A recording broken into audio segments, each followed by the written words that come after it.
Welcome high school के प्यारे विद्यार्थियों। मैं करण कुमार और मैं स्वागत करता हूं आप सभी का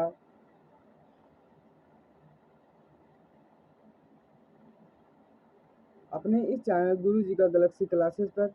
वेलकम टू आवर चैनल, जो कि हमारा टारगेट 100 में 100 है। क्लास 10 की बोर्ड पेपर की तैयारी इस चैनल यानी गुरु जी के गैलेक्सी क्लासेस पर करवाई जाएगी। इस वीडियो में हम चैप्टर नंबर 10 का लेक्चर नंबर 3 देखेंगे, जिसमें हम दर्पण के बारे में अध्ययन करेंगे। इस वीडियो को ज़्यादा से ज़्यादा लाइक, सब्सक्राइब एंड शेयर करके हमारा सपोर्ट कीजिए, ताकि हम हाई स्कूल की पूरी तैयारी अपने इसी चैनल गुरु जी का गैलेक्सी क्लासेस पर करवा सकें। तो आइए हम वीडियो देख लेते हैं।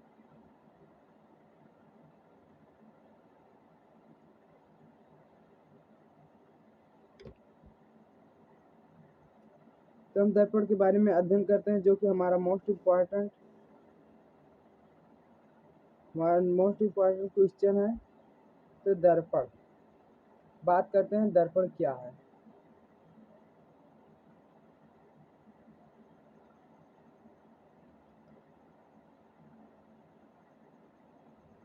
तो देखो,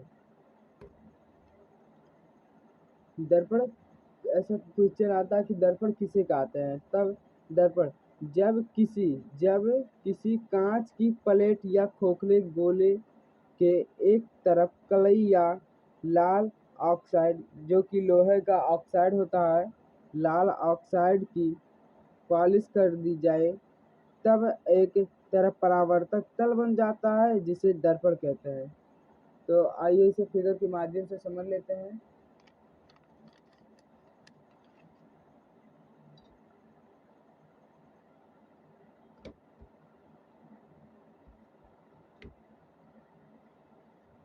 देखिए,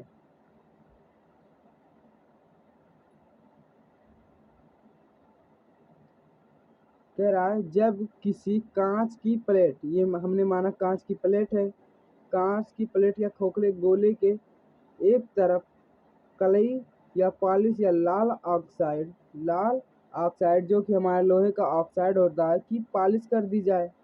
अब हमने यहाँ कलई कर दी,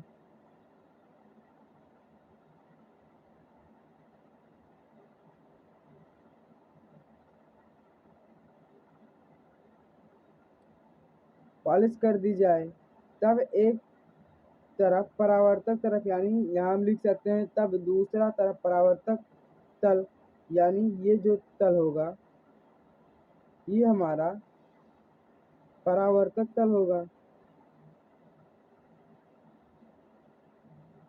परावर्तक तल बन जाएगा, तो जिसे दर्पण कहते हैं। तो आई होप दर्पण आप सभी को समझ में आया होगा। तो आइए आगे बढ़ते हैं, और आगे बढ़ने से पहले इस वीडियो को लाइक, सब्सक्राइब एंड शेयर कर दीजिए। यहाँ हम इसे एक बार फिर से देख लेते हैं। दर्पण का इंग्लिश होता है मिरर, MIRROR, मिरर। जब किसी कांच की प्लेट या खोखले गोले के एक तरफ कलई या लाल ऑक्साइड की पॉलिश कर दी जाती है, तब एक तरफ परावर्तक तल बन जाता है, जिसे दर्पण कहते हैं। ये समतल कांच की प्लेट हो गई, ये समतल कांच की प्लेट हो गई और ये तल परावर्तक तल बन गया।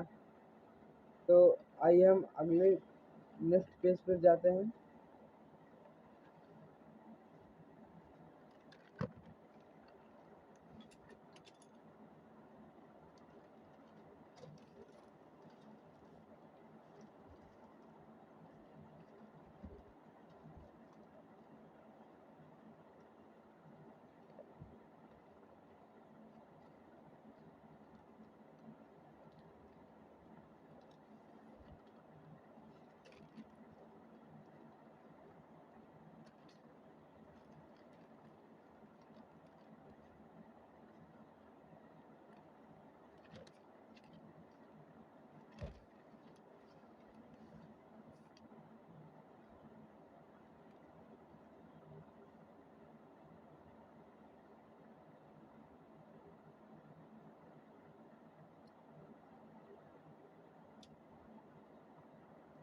तो बात करते हैं दर्पण। दर्पण के प्रकार। तो दर्पण दो प्रकार की होती हैं। दर्पण दो प्रकार की होती हैं।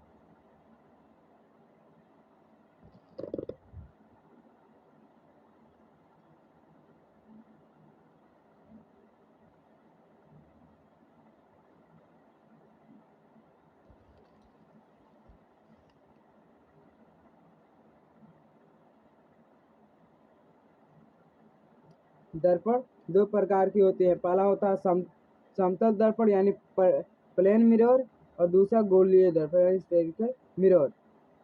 तो हम बात करते हैं कि समतल दर्पण किसे कहते हैं। तो पहला हेडिंग हमारा समतल दर्पण यानी प्लेन मिरर यानी समतल दर्पण। देखिए, समतल दर्पण किसे कहते हैं। जब किसी कांच की समतल प्लेट माना, पहले पढ़ लेते हैं। जब किसी कांच की समतल प्लेट पर पॉलिश कर दी जाती है तब समतल दर्पण बनता है। जैसे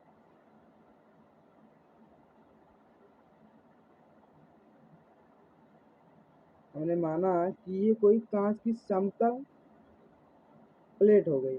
देखिए, कह रहा है जब किसी कांच की समतल प्लेट पर पॉलिश कर दी जाती है तब समतल दर्पण बनता है। तो ये कोई कांच की समतल प्लेट हो गई। अब इस पर पॉलिश कर देते हैं।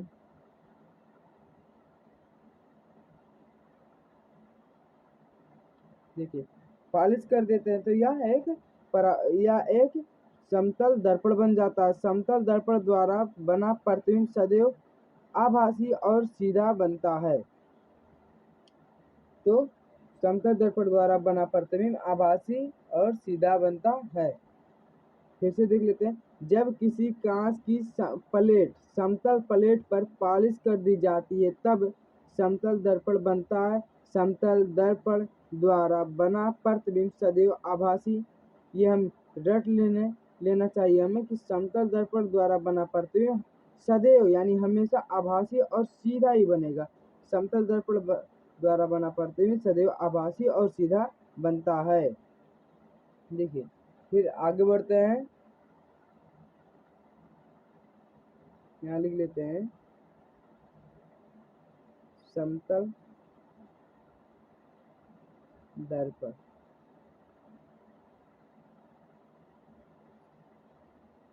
फिर देखिए, यह प्रतिबिंब यानी यह दर्पण यानी समतल दर्पण प्रतिबिंब वस्तु के आकार का बनाता है। यानी अगर वस्तु 25 सेंटीमीटर का है तो फिगर भी यानी इमेज भी 25 सेंटीमीटर का ही बनाएगा। समतल दर्पण में बना प्रतिबिंब सीधा होता है। समतल दर्पण सदैव सीधा प्रतिबिंब बनाता है। फिर परंतु देखिए, परंतु पार्श्व उल्टा होता है। इसका अर्थ यह है कि दायां हाथ बाएं तरफ और बायां हाथ दाएं तरफ होता है। यानी अगर हम घर में जो लगा रहता है दर्पण वो समतल दर्पण होता है। तो वो हमेशा समतल दर्पण होता है और समतल दर्पण में हमेशा आभासी तथा आभासी और सीधा प्रतिबिंब बनता है। फिर यह प्रतिबिंब वस्तु के आकार का बनाता है। यानी हम समतल दर्पण के सामने खड़ा होते हैं जब, तो हमारे अलमारी वगैरह में समतल दर्पण लगे होते हैं, तो हम समतल दर्पण के सामने जब खड़ा होते हैं तो हम जितने आकार के होते हैं हमारा प्रतिबिंब भी उतने ही आकार का बनाता है। अगर हम 5 फीट के हैं तो हमारा प्रतिबिंब भी 5 ही फीट के बनाता है।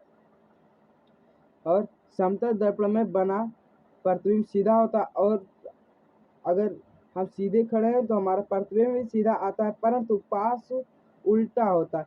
यानी अगर हम दाएं हाथ को देखें तो समतल दर्पण में हमारा बायां हाथ, और बाएं हाथ को देखें तो दायां हाथ दिखाई देता है।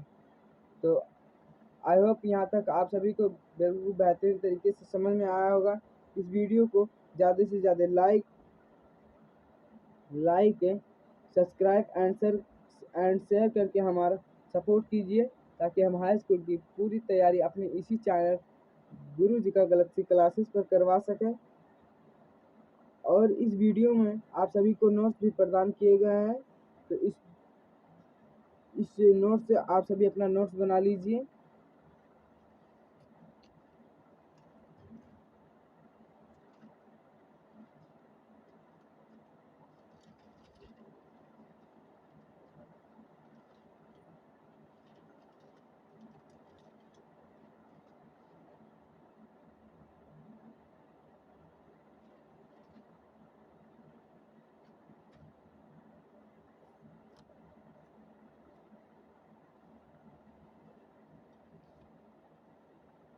अब दूसरा हम बात करेंगे गोलीय दर्पण। देखिए, अभी तक हमने समझा कि दर्पण किसे कहते हैं, फिर हमने समझा दर्पण कितने प्रकार के होते हैं, फिर हमने समझा दर्पण दो प्रकार के होते हैं, एक समतल दर्पण होता है और एक गोलीय दर्पण होता है। समतल दर्पण वह दर्पण जो प्रतिबिंब सीधा बनाता है, ये भी हमने समझा। फिर गोलीय दर्पण क्या होता है, तो आइए गोलीय दर्पण के बारे में हम अध्ययन कर लेते हैं। गोलीय दर्पण, तो गोलीय दर्पण जब किसी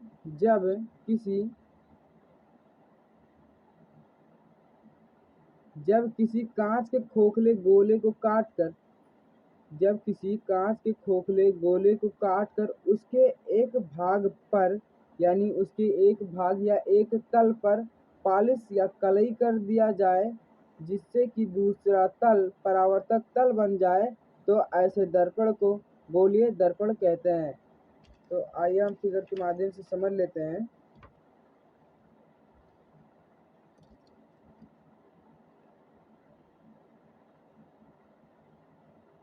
देखिए, ये एक कोई कांच के खोखला गोला है, ये कोई कांच का खोखला गोला है।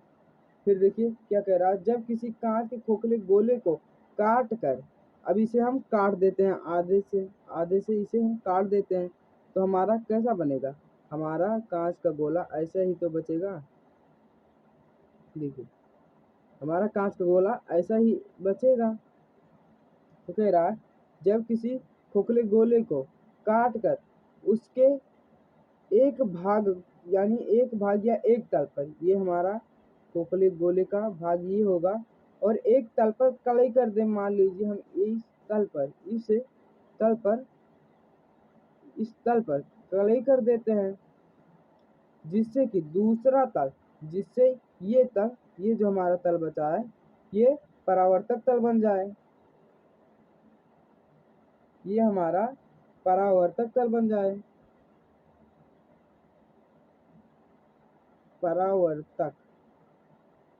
ये हमारा परावर्तक तल बन जाए। तो ऐसी दर्पण को गोलीय दर्पण कहते हैं। यानी कांच के खोखले गोले को अगर हम आधे से काट देते हैं, तो हमारा कुछ इस टाइप का फिगर बन जाता है, और इसको कलई कर देते हैं, तो हमारा गोलीय और ये तल परावर्तक तल बन जाता है, ये तल परावर्तक तल बन जाता है, तो हमारा गोलीय दर्पण का निर्माण होता है। फिर बात करते हैं, गोलीय दर्पण दो प्रकार की होती हैं। गोलीय दर्पण कितने प्रकार की होती हैं, तो गोलीय दर्पण दो प्रकार की होती हैं, उत्तल दर्पण और अवतल दर्पण, जो कि हम उत्तल दर्पण और अवतल दर्पण के बारे में नेक्स्ट वीडियो में हम डिस्कस करेंगे। तो आई होप आप सभी को यह वीडियो बहुत पसंद आया होगा। तो इस वीडियो को ज़्यादा से ज़्यादा लाइक सब्सक्राइब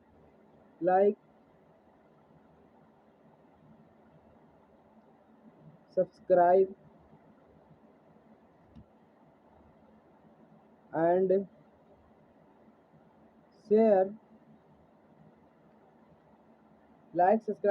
कीजिए, ताकि हमें मोटिवेशन हो और हम हाई स्कूल की पूरी तैयारी अपने इसी चैनल गुरु जी के गैलेक्सी क्लासेस पर करवा सकें। तो हम बहुत जल्द केमिस्ट्री का वीडियो लेकर आने वाले हैं। तो इस वीडियो को ज़्यादा से ज़्यादा लाइक सब्सक्राइब एंड शेयर करके हमारा सपोर्ट कीजिए, ताकि हम हाई स्कूल की पूरी तैयारी अपने इसी चैनल गुरु जी के गैलेक्सी क्लासेस पर करवा सकें। इस वीडियो में हमने आप सभी को बेहतरीन नोट्स और कॉन्सेप्ट के साथ बताया है। अगर ये नोट्स आप सभी बनाते हैं अपने फेयर कॉपी पर, तो ये मेरा गारंटी है कि कोई भी टीचर इसे गलत नहीं कहेगा, क्योंकि हमने एनसीईआरटी बुक और साइड बुक से एक एक एक एक शब्द को ढूंढ कर लिखा है। तो मिलते हैं नेक्स्ट वीडियो में, तब तक के लिए जय हिंद।